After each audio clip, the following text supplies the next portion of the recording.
नमस्कार साथियों, जय हिंद। तो साथियों, हम लोग पिछली 4 कक्षाओं में देख चुके हैं कि संविधान जो है वो किस तरीके से हमारे देश में बनना प्रारंभ होता है। और कल हम लोगों ने देखा था कि किस तरीके से संविधान सभा गठित होती है, उसकी बाकी समितियों द्वारा संविधान सभा को संविधान निर्माण के लिए कार्य में लगाया जाता है। और बाकायदा 2 वर्ष 11 माह और 18 दिन के समय लेने के बाद हमारा संविधान बनकर तैयार हो जाता है। तो आज उसी कड़ी को आगे बढ़ाएंगे। टॉपिक आपको पीछे दिख रहा होगा, तो आज टॉपिक यही है, हमारा संविधान की प्रस्तावना। तो सबसे पहले टॉपिक शुरू करने से पहले हम लोग बात करते हैं कि प्रस्तावना क्या होती है।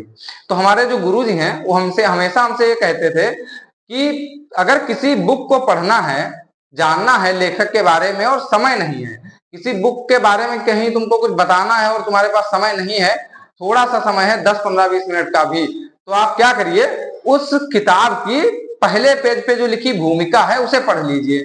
आपको लेखक की सोच, लेखक का विचार और उस किताब में जो उसकी जो कहानी है उसके बारे में आप बहुत आसानी से समझ जाएंगे। अगर आप ये देखेंगे कि वो विचारधारा किस प्रकार से काम कर रही है, कहानी में किन तत्वों की प्रधानता है, तो आपको वो क्या बता देगी, भूमिका आपको बता देगी। उसी तरीके से हमारे संविधान की ये भूमिका है।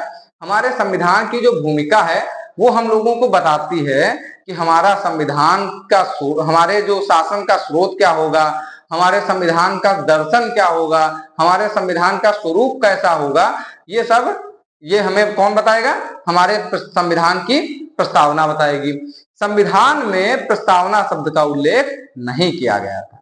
क्या था? संविधान में प्रस्तावना शब्द का उल्लेख कहीं भी नहीं किया गया है। हमारे संविधान में 13 दिसंबर 1946 को पंडित जवाहरलाल नेहरू द्वारा क्या होता है, उद्देश्य प्रस्ताव प्रस्तुत किया जाता है। और 22 जनवरी 1946 को बाकायदा संविधान सभा द्वारा उस उद्देश्य प्रस्ताव को पारित किया जाता है और वो हमारे संविधान की उद्देशिका बनती है। उसी उद्देशिका को हम लोग क्या कहते हैं, प्रस्तावना कहते हैं। तो आज हम लोग टॉपिक पर चर्चा करते हैं। सबसे पहली जो डार्क में लिखी है लाइन, हम भारत के लोग, तो ये सबसे पहला शुरुआत ही यहीं से होती है। क्या? We the people of India, हम भारत के लोग। फिर क्या कहेंगे, हम भारत के लोग क्या करेंगे, भारत को एक पूर्ण प्रभुत्व संपन्न, वर्ड याद रखना, सबका अलग अलग से एक्सप्लेनेशन करेंगे, पूर्ण प्रभुत्व संपन्न, समाजवादी, पंथ निरपेक्ष, लोकतांत्रिक गणराज्य बनाने के लिए तथा उसके समस्त नागरिकों के लिए, ठीक है, उसके समस्त नागरिकों के लिए न्याय कितने प्रकार का, 3 प्रकार, सामाजिक, आर्थिक और राजनीतिक। कितने प्रकार? 3 प्रकार। और पूछ ले कोई कि न्याय की अवधारणा कहां से ली गई, तो यूएसएसआर के संविधान से। सोवियत रूस का जो संविधान था उसमें जो है न्याय की बात की गई है। हमारे जो संविधान में 3 प्रकार का न्याय है वो सोवियत रूस के संविधान से प्रेरित है। फिर स्वतंत्रता कितने प्रकार की, विचार, अभिव्यक्ति, विश्वास, धर्म और उपासना की स्वतंत्रता की बात करता है। कितने प्रकार हो गए? 5 प्रकार। कितने प्रकार? 5 प्रकार, ठीक है।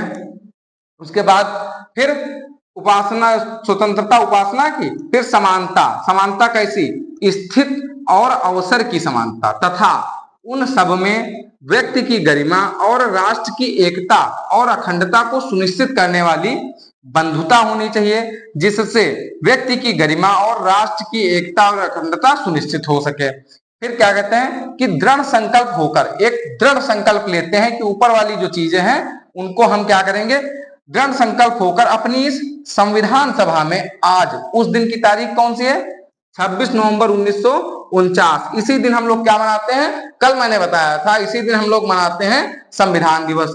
26 नवंबर 1949 को एतद द्वारा इस संविधान को क्या करते हैं, 3 वर्ड याद रखना, अंगीकृत, अधिनियमित और आत्मार्पित करते हैं। अंगीकृत का मतलब होता है उसको स्वीकार करना, ठीक है, उसको स्वीकार करना। अधिनियमित मतलब संविधान सभा द्वारा उसको अधिनियमित कर देना, और आत्मार्पित मतलब अपने आप पर उसको अर्पित करना या अपने लिए उसको लागू कर देना। तो इसे क्या कहते हैं, आत्मार्पित करते हैं। लेकिन लागू कब करते हैं हम लोग, 26 जनवरी 1950। क्यों? क्योंकि 1929 के लाहौर अधिवेशन में कांग्रेस पार्टी ने यह विचार दिया था कि अगले साल 26 जनवरी 1930 को हम लोग पूर्ण स्वराज दिवस मनाएंगे। क्या करेंगे? 26 जनवरी 1930 को पूर्ण स्वराज दिवस मनाएंगे। और उसी दिन को यादगार बनाने के लिए हमारी संविधान सभा ने क्या किया? 26 नवंबर 1949 को संविधान को अधिनियमित कर लिया, लेकिन लागू कब किया?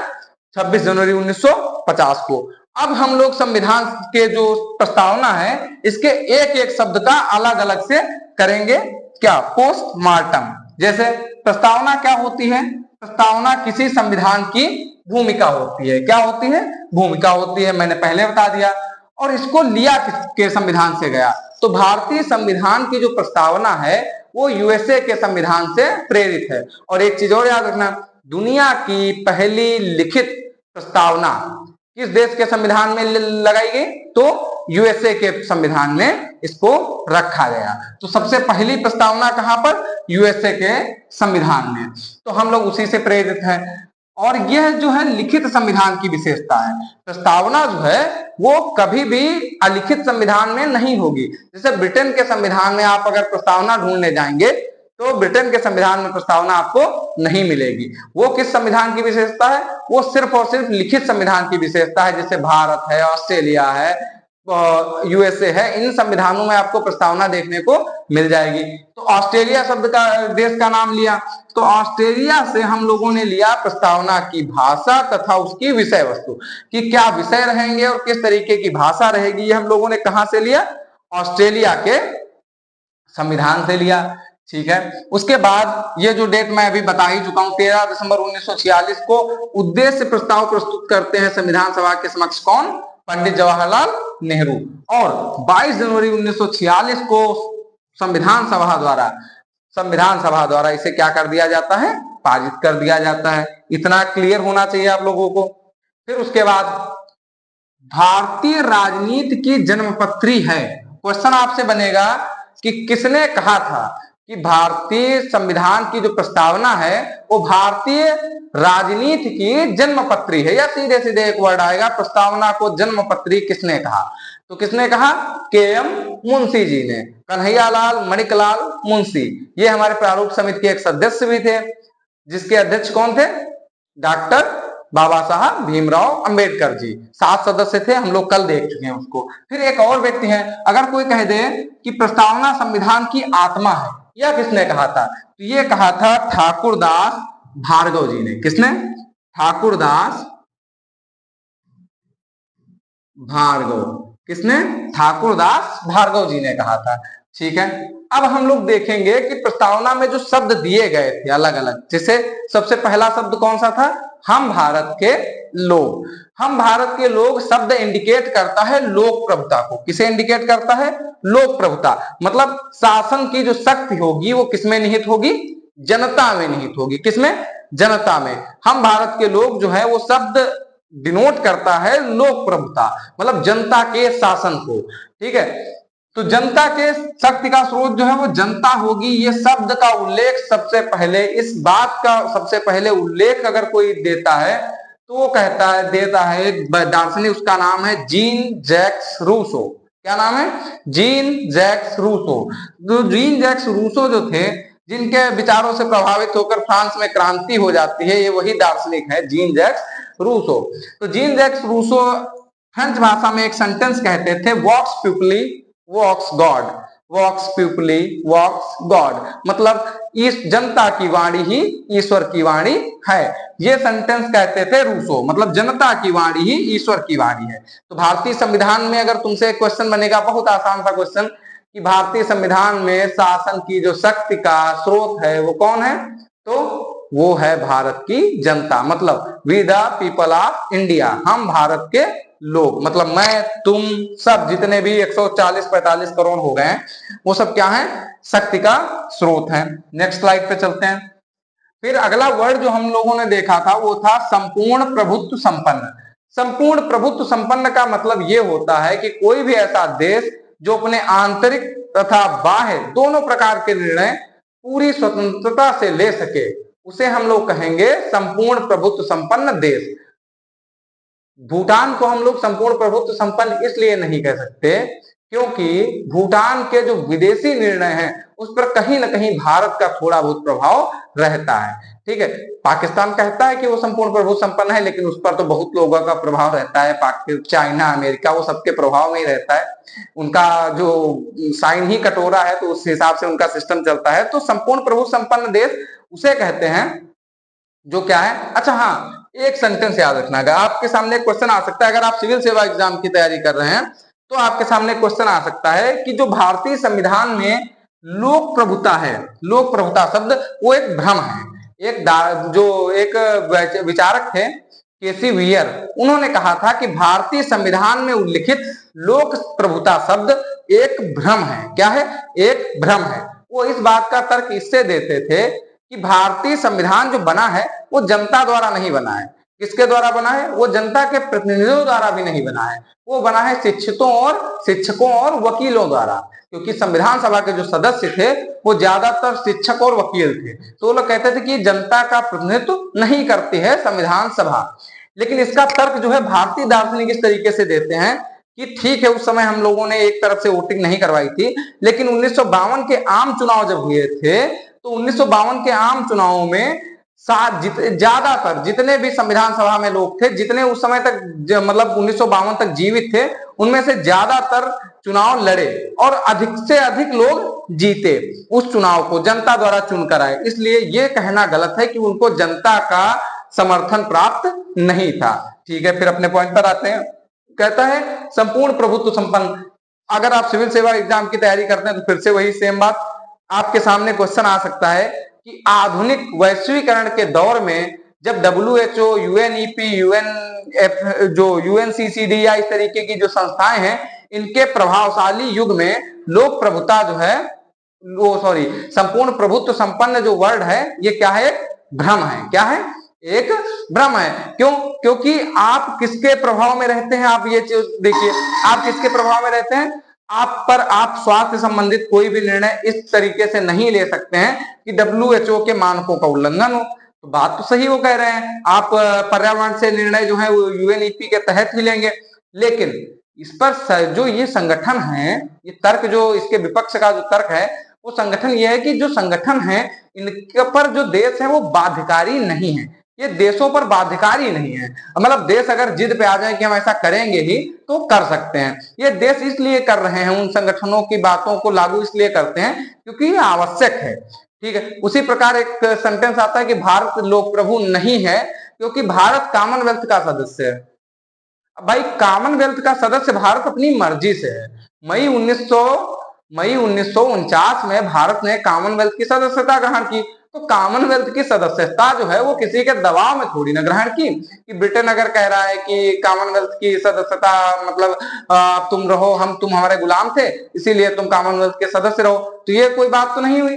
भाई भारत ने कॉमनवेल्थ की सदस्यता अपनी मर्जी से ज्वाइन की, जब चाहेगा छोड़ देगा। ठीक है, तो भारत में संपूर्ण प्रभुत्व संपन्न राष्ट्र तो है। उसके बाद अगला वर्ड आता है जो थर्ड नंबर पे, समाजवादी। अच्छा, समाजवादी मूल संविधान में नहीं था। समाजवादी शब्द जो था वो मूल संविधान में नहीं था। इसको कांग्रेस की गवर्नमेंट थी, श्रीमती इंदिरा गांधी जी, आयरन लेडी, ये उस समय प्रधानमंत्री थी, और इन्होंने एक संशोधन कराती हैं, 42वां संविधान संशोधन 1976, और उसके तहत संविधान में एक वर्ड जोड़ती हैं, उसका नाम था समाजवादी। वैसे संविधान में 3 शब्द जोड़े गए थे। ठीक है, संविधान में 3 शब्द जोड़े गए थे। एक बार किसी एग्जाम में, बिहार PCS के एग्जाम में क्वेश्चन दे दिया गया था कि 1976 के संविधान संशोधन द्वारा कितने शब्द जोड़े गए, और वो 4 को सही मानते हैं। क्यों? क्योंकि आप जब लास्ट में देखेंगे अखंडता, तो अखंडता के साथ में और जुड़ा है कि और अखंडता, तो समाजवादी, पंथ निरपेक्ष और अखंडता, वो और को भी एक वर्ड मान लेते हैं। तो कहते हैं कि संविधान में 4 शब्द जोड़े गए थे, लेकिन हम लोग 3 ही मानेंगे। ठीक है, 3 है। 3 शब्द कौन कौन से? समाजवादी, पंथ निरपेक्ष और अखंडता। तो समाजवादी पर चर्चा करेंगे आज। अब हम लोग, समाजवादी क्या है? समाजवादी का मतलब, समाजवाद का मतलब होता है संपत्ति का सामाजिकरण। मतलब जो प्राकृतिक संसाधन है उनका सबके बीच में न्यायोचित वितरण होना चाहिए। जो प्राकृतिक संशोधन है उनके भी उनका प्राकृतिक संसाधनों का सबके बीच, जनता के बीच न्यायोचित वितरण होना चाहिए। फिर उसके बाद कहता है समानता होनी चाहिए। सबसे बड़ी बात है कि समानता होनी चाहिए। फिर शोषण विहीनता, शोषण न हो, समाज में किसी का भी शोषण नहीं होना चाहिए और शोषण नहीं होना चाहिए। फिर मजदूरों एवं वंचितों का कल्याण हो। ऐसा समाज जिसमें मजदूरों एवं वंचित वर्गों का कल्याण हो, वो समाज कैसा कहलाएगा? वो समाजवादी समाज कहलाता है। ठीक है, तो हम लोग इतना देख चुके हैं। आगे देखते हैं क्या है शब्द समाजवाद।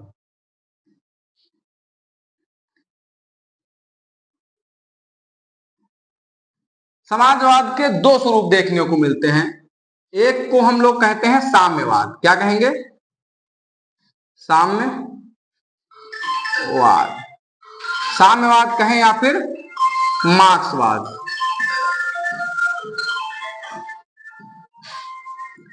साम्यवाद कहें या फिर मार्क्सवाद कहें, चाहे साम्यवाद कहो चाहे मार्क्सवाद कहो, ये एक ही बात है। और साथ में आएगा लोकतांत्रिक समाजवाद।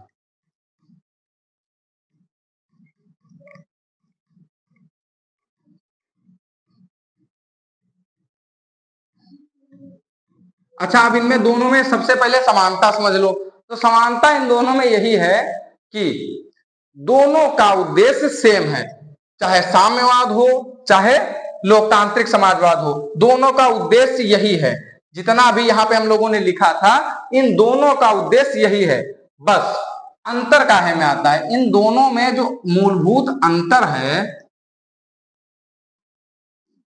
है वो है, अंतर किस चीज का है? साधन का है। साधन का अंतर। अब साधन के अंतर में क्या है कि जो मार्क्सवाद है वो बात करता है वर्ग संघर्ष की। किसकी? वर्ग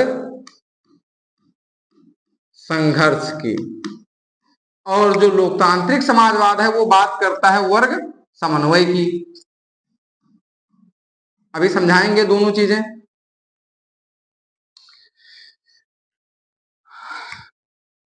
वर्ग समन्वय, वर्ग समन्वय की बात करता है।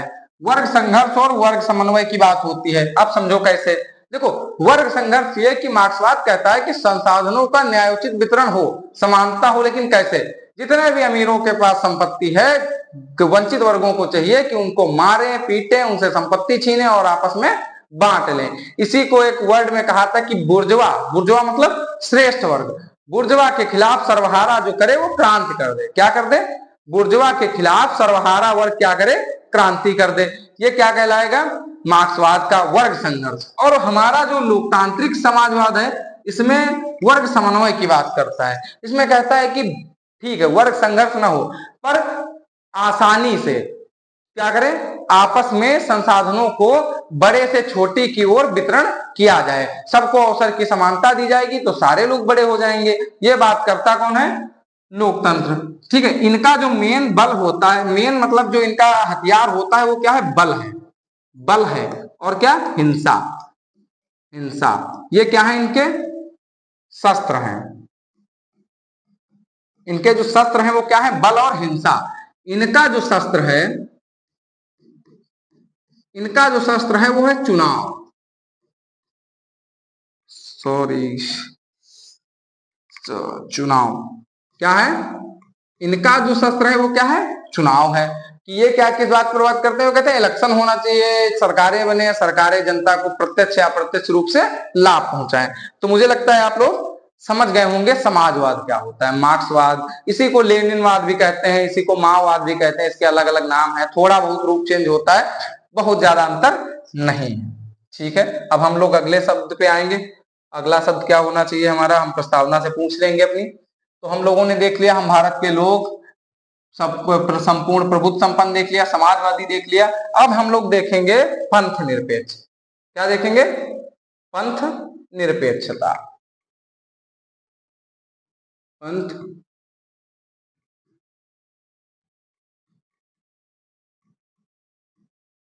क्या? पंथ निरपेक्षता। सेम वही चीज, 42वें कॉन्स्टिट्यूशन अमेंडमेंट द्वारा रखा गया। तो बार बार नहीं बताएंगे। पंथ निरपेक्षता शब्द मूल संविधान में नहीं था। 42वें संविधान संशोधन 1976 द्वारा इसे भी जोड़ा गया। और ये क्या कहता है, पंथ निरपेक्षता जो है वो कहती क्या है उसके बारे में देख लेंगे।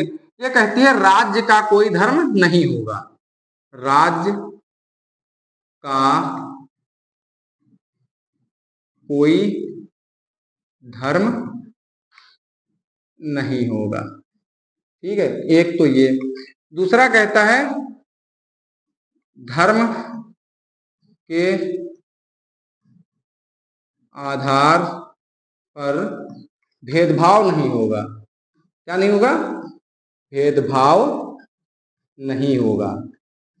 और जो एक वर्ड और कहता है क्या, प्रत्येक व्यक्ति को धार्मिक स्वतंत्रता दी जाएगी। प्रत्येक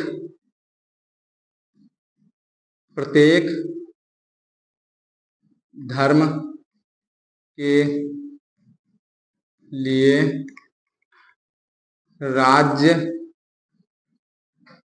समान व्यवहार करेगा।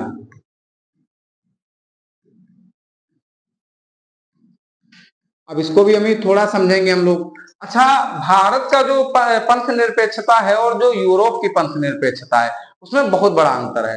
फ्रांस जो है वो भी एक पंथ निरपेक्ष देश है, लेकिन भारत का जो पंथ निरपेक्षता है वो अलग है।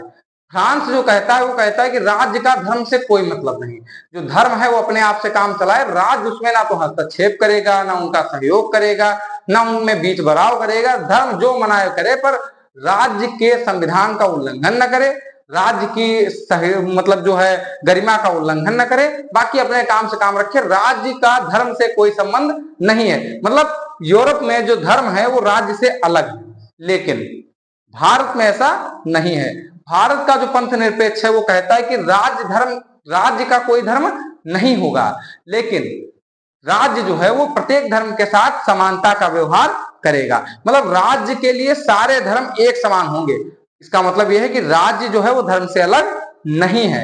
यूरोप में जो धर्म है वो राज्य से अलग होता है, पर भारत में राज्य और धर्म का समन्वय बहुत अच्छा देखने को मिलता है। ठीक है, तो पंथ निरपेक्ष हो गया।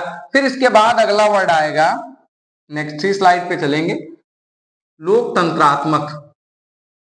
क्या आएगा? लोकतंत्रात्मक।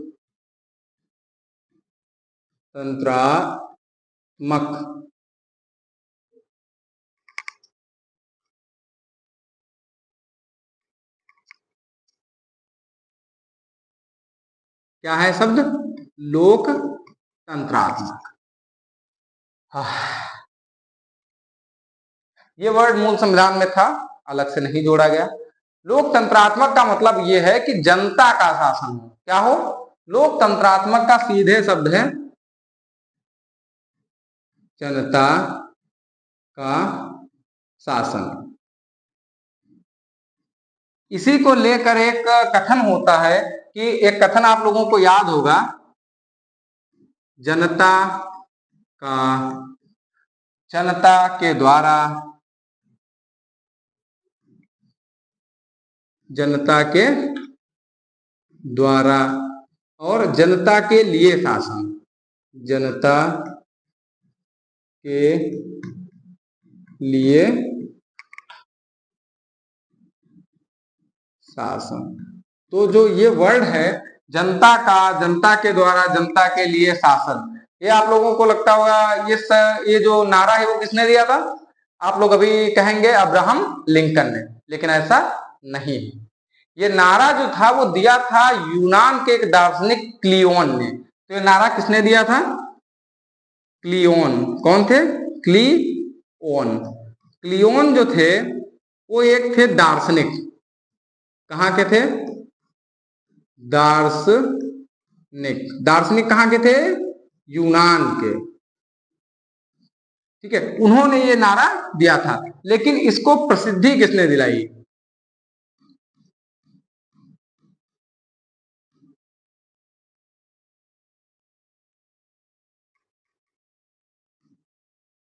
प्रसिद्ध हुआ कैसे, प्रसिद्ध हुआ कब से? गेट्सबर्ग में जो अब्राहम लिंकन द्वारा भाषण दिया गया था। तो अब्राहम लिंकन का गेट्सबर्ग भाषण, समझिएगा इसको। यूनान का एक दार्शनिक थे क्लियोन। तो क्लियोन कहते हैं कि जनता का जनता के द्वारा और जनता के लिए शासन होना चाहिए, इसी को कहेंगे हम लोकतंत्र। और इस नारे को फेमस किसने किया, किसके नाम से हम लोग जानते हैं? बहुत सारे लोग ये भी नहीं जानते हैं कि ये नारा जो है क्लियोन ने दिया था। तो इस नारे को फेमस किया अमेरिका के राष्ट्रपति अब्राहम लिंकन ने। अमेरिका के राष्ट्रपति अब्राहम लिंकन ने इस नारे को गेट्सबर्ग भाषण में दिया और उसी समय से ये दुनिया भर में फेमस हो गया। तो लोकतंत्र का मतलब होता है जनता का जनता के लिए और जनता के द्वारा शासन। लोकतंत्र दो प्रकार का होता है। लोकतंत्र कितने प्रकार का होता है? कितने प्रकार का होता है?